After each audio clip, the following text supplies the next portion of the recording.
Hi, this is Dr. Annie Clark with the Pennsylvania Coalition of Public Charter Schools, and this is our episode, Growing Up Charter. Our guest today is Lisa Kennedy, longtime friend, parent advocate. She's a parent, she's a grandparent, school board member. She's done a lot of amazing things in her career.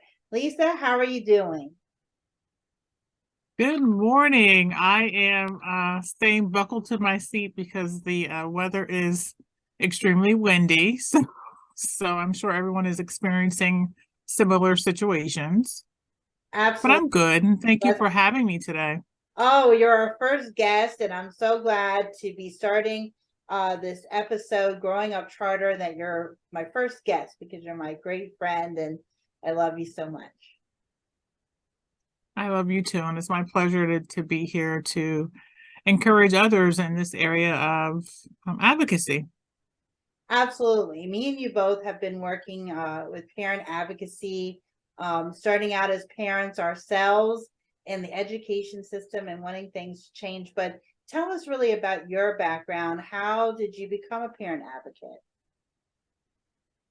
Well, my journey started, actually, you mentioned first that, I am a parent of four and I'm a grandparent of five. And so that experience, I treasure and value as it laid the groundwork for a lot of things that I've done over my lifetime. But I've been doing this thing called advocacy for more than 25 years. And I really started out when I was a foster parent and having an array of children in my home over a period of time, and where certainly education was a huge part of that experience for them, as well as other system challenges, but specifically as it relates to education, the challenges and demands or needs as a parent were certainly different and new for me at that time. And that is really sort of how I started the journey, where I embarked on getting really connected with this thing called education beyond just having a relationship with my child's teacher. And so that's where it started. And the love and the passion developed from there because of my need to have to be available and accessible, which meant that I needed to be on site. And so that is really how my love for education and the understanding of curriculum and the decision process for educators really began. Talk a little bit about your early role inside the school as a parent, and then really how has that transformed, and what do you see your role as now? So beyond just, being a parent and taking care of the needs of my children in school, and when I recognized that I needed to be available more than typical, then I found other ways to be of value in the school setting, so that I was available for whatever needs were of my children, but I was also engaging and supporting other children within the school and within the district and families as a whole. And so I started really by volunteering in the PTO, and really getting myself involved in events that were happening within the school, helping the school and district meet the needs of other families.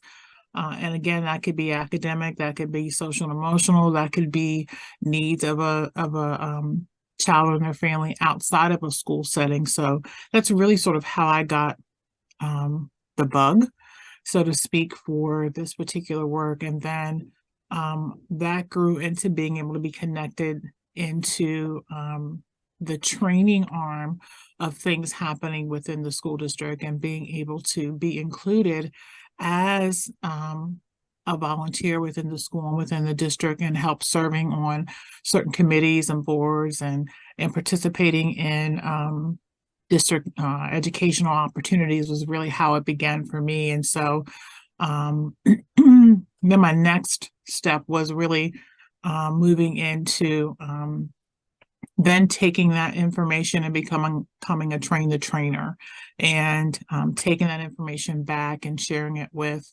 other families and sharing it with other staff. And that's how the love really began for the world of education. And from that point, everything changed. I left my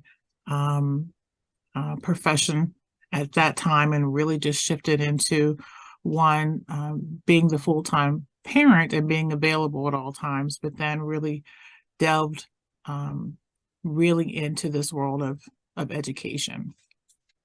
So Lisa, when a lot of school leaders will be watching this and they want to have more parents involved in the school, how do you feel like the school leaders at your children's school helped to get you involved and made you feel like your voice mattered inside the school? I think it was, I would say, two ways to look at it. From a school's perspective, it was a willingness to have families, parents, volunteers being engaged, because they recognize the need to have that support. And frankly, in the connecting family, community, and education is the only way that we're going to be successful in this world of education for children. So they recognize that, as well as myself having not knowing at that time that I was passionate about this, but knew I had a willingness to want to be a part of positive change and forward motion, whatever that looked like, whatever it took, and whatever the ask was of me. It was just really being available and giving of the time. And little did I know that I was going to embark on this journey 25 plus years later and be intimately connected to education, and being able to not only be in a position to make decisions on behalf of our families and children, but just also being a part of the process was important to me. And so I think it's twofold. It's a willingness of a school and a district to know and understand the importance of family engagement, family involvement, and then a willingness on my part to want to be intentional about this particular work. Have you found that the work at times can be uncomfortable? And if so, why? It is most certainly at times it can be uncomfortable. And from a couple different ways to look at that, it can become uncomfortable depending on one's skill set and ability to be able to, one, understand what may be happening around them once they get involved, two, having the capacity to understand their voice and knowing that that they do have a voice, and when to utilize that voice is important. And then I would say thirdly, just being in the room, if it is new for someone, can make someone feel uncomfortable, because you may look at it as it is leadership, and you are just a parent or you are just a volunteer. And I'm just here to say that being in the room is the first step to building that partnership and that relationship, and the value and importance of having a seat at the table. If I can, impart anything, it's to ensure that you understand the worth and the value of the work that needs to be done within an educational setting. And it does require more than just the teacher and a principal in a school setting. It takes a team of stakeholders, and being a part, just one piece of the puzzle. And we know what that means. When we remove one piece of the puzzle, you don't have a complete picture. So your value as a supporter, as a volunteer, as a parent, your voice is necessary for education to be performed at its highest level. Yeah, absolutely. I was just thinking about when you said that, being in education myself for a long time, I know sometimes, the conversation moves quickly. If you have a bunch of people in the room, all educators, the conversation's very fiery. And I was thinking something I'd like to say to school leaders is slow the conversation down when you have parents in the room. Try to avoid using all the acronyms and try to really just make things, so that you can really hear the parent's opinion on whatever the discussion is. And, I know that we've done this work a long time with parents and just really valuing them. And I think sometimes less people at the table is almost better. So you have the school leader, you have one teacher or two teachers, you have one or two parents, and you're having more that intimate conversation versus you have 12 educators in the room and one parent. And of course it's overwhelming and the conversation moves too quick. What do you think about that? I agree. A couple of things, cross my mind as you were sharing that, and it is, something to be said for having some balance in that representation, whether it is just, multiple staff from a school or leadership and one or two community members or parents that are at the table. But again, it's really understanding what the experience of those two community members, parents, family members really are, and having an awareness of what they can bring to the conversation and their level of comfort. And oftentimes it is sometimes a challenge when you are just one of a few, maybe parent representatives involved in a meeting and a conversation with teachers and leadership and what have you, and not feeling like you're on equal ground or feeling that there is some uneasiness because you may not have command of education, so to speak, in the way that certainly a teacher or a principal or other school representation would have. And it is a process. It is a piece. There's a part of learning that has to be embraced by those parent leaders or volunteers who want to be connected, because that only helps the process when you gain an understanding of the world of education and its purpose and intent, and understanding how to diversify what we do in education is important as well. But then I would also say from a school perspective, it's important to embrace those volunteers who are at the table, and there are things that can be learned from them as well, even beyond just the world of education. It could be how to connect to families, and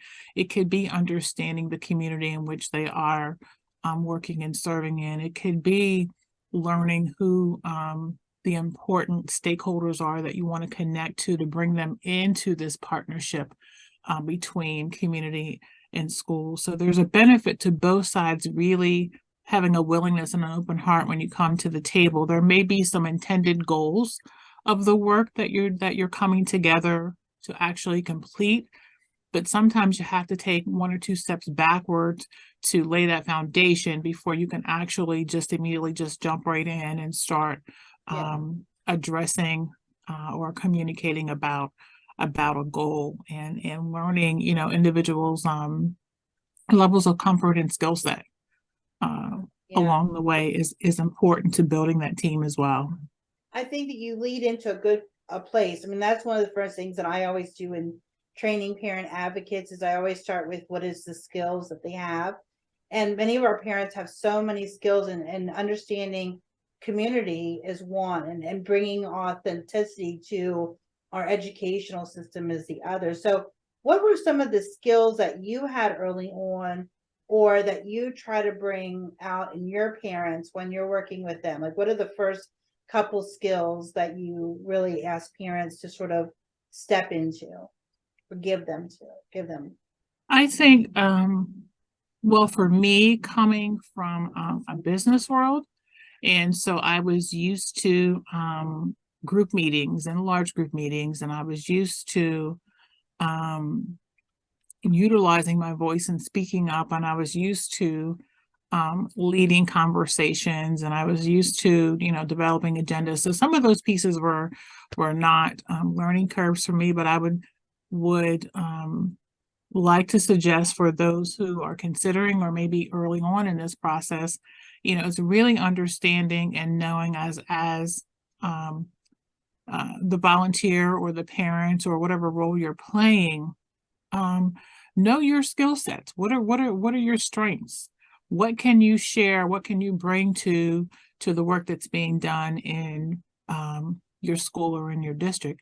It may not be, you may not have to, you don't have to have a master's degree and say that you can read everything, but because you may struggle with reading doesn't mean that there isn't a place for you at the table.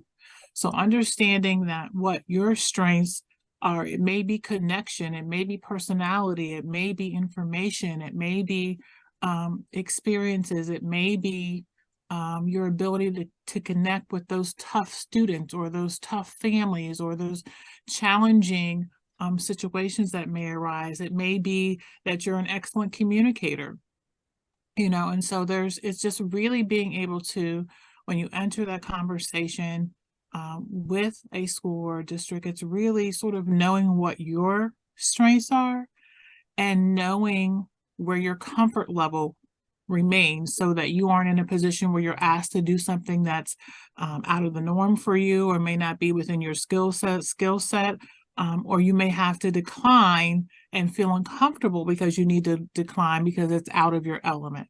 So really being clear about what your strengths are, and also recognizing where your line and your boundaries are and your willingness to maybe push yourself and grow.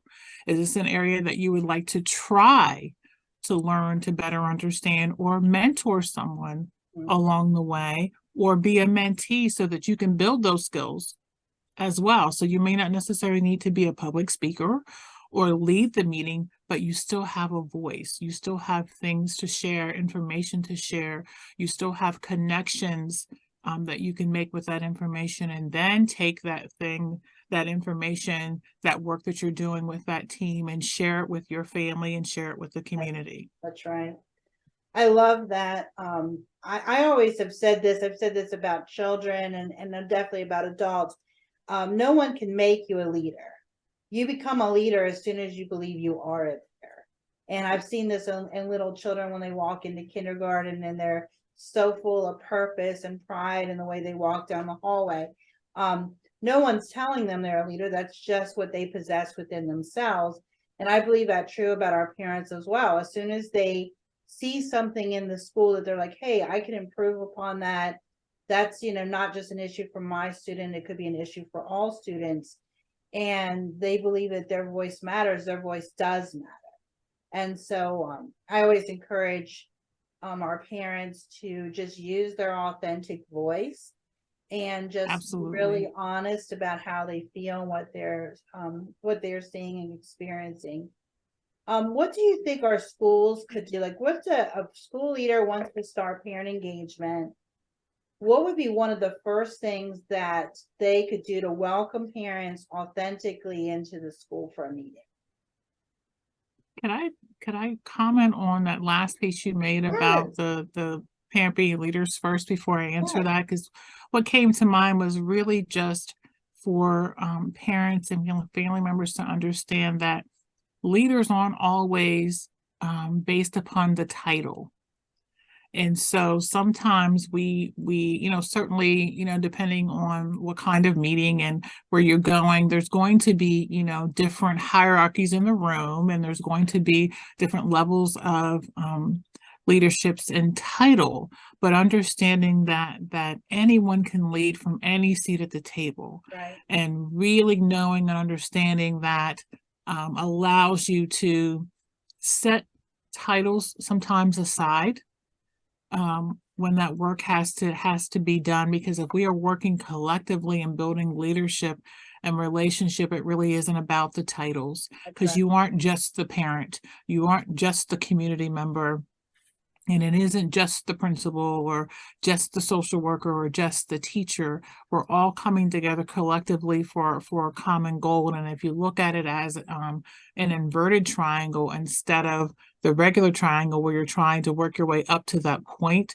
it's looking at it in an inverted manner with the team across the longer part of the triangle and the point at the bottom, which is your goal, which so everyone is working collectively together towards that goal. And so that's, I just wanted to put that out there when you were sharing about leadership for parents and schools.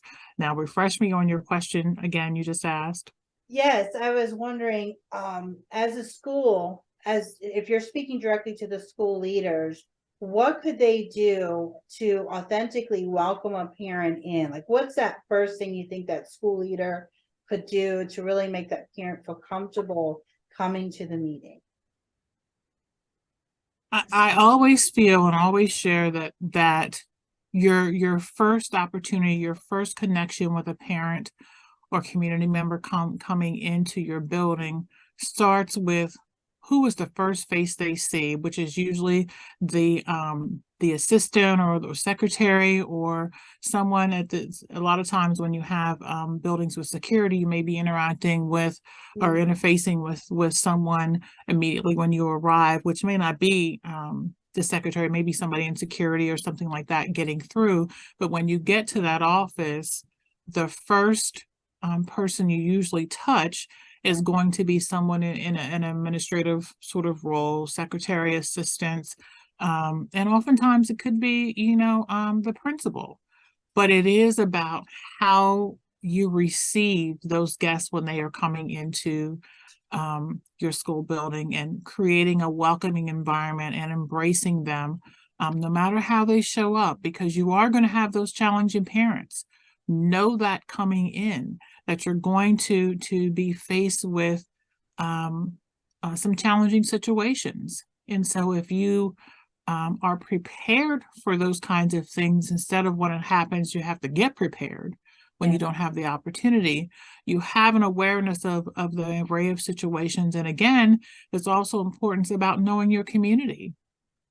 What are some things about your community that your school sits in? What are some key individuals you might want to know? What are some key organizations or churches you might want to have a connection with? Who are some key stakeholders in that community you might want to get to know, and at least maybe over the summer have a community meeting with some of these key folks so that you can begin to build relationships. So at the beginning of the school year, you're already out of the box, and by having those conversations in advance. But I still go back to that first thing is you get one time to make a first impression, and how you engage and embrace that parent, community member, maybe someone in the community that's lost and comes to your school building, but you get one opportunity to make that connection. And my question is, what will you do with it?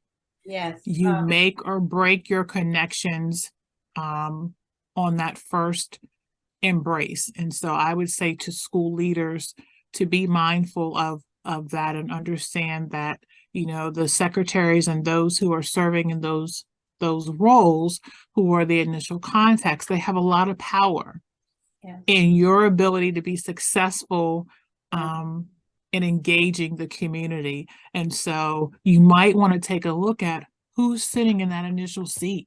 And what do they bring to the table and how engaging they are.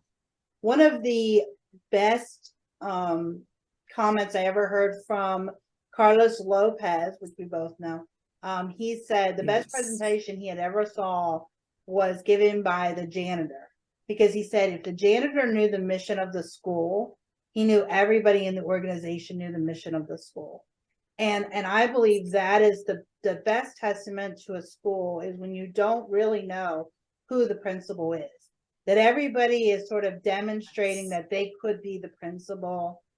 And that just talks about your real culture of your organization, is how that parent is treated from the moment they hit the sidewalk pulling up to drop their student off, the whole way through the experience. And so I agree with you. The best school leaders I've ever met, I've ever served with, were the ones who were out there, out front of their building, no matter if it was raining, snow, sleeting, helping students get in, meeting parents, having those conversations is just critical. You have to know we all know the purpose of school and education is to educate children and encourage academic growth. We all know that that's the given.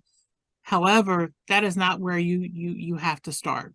Right. And so where you start is making connections and building relationships, because if you don't connect, either with, if a teacher doesn't connect with her students in the classroom, if the principal doesn't connect with um, families in within his or her school setting, if the nurse doesn't have an awareness of who in her building has needs, all of those things depend upon relationships.